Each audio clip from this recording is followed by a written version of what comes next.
Sexy Babe 2025!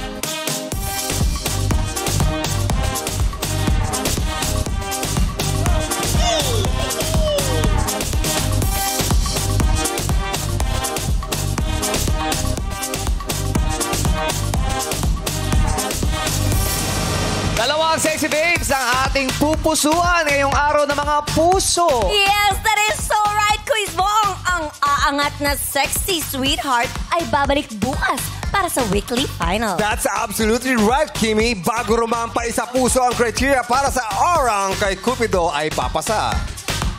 Puso naman nila ang dapat mabihag at pabilibin our lovely, sexy authority team. Starting off with kapamilya hunk actor, Jameson Blake.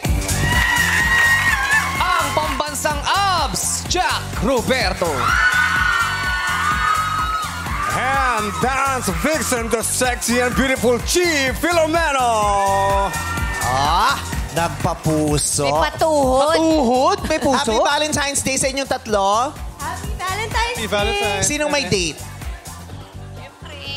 Ay, napakayaba! Chi, syempre.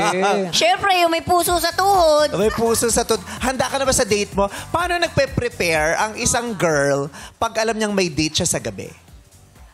Sleep, pero wala tayo nun minsan. So, hilamos na lang ng Na-excite ka pa pag may makikipag-date. So, yung special date, ito yung Valentine date. Yeah, oo, syempre na-excite pa rin ako. Actually, kinikilig na nga ako.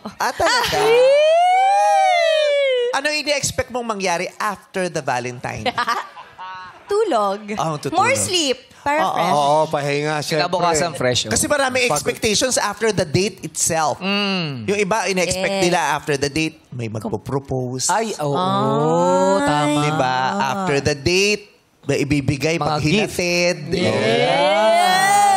O after the date, Wala na may kasunod. pupuntahan muna bago umuwi.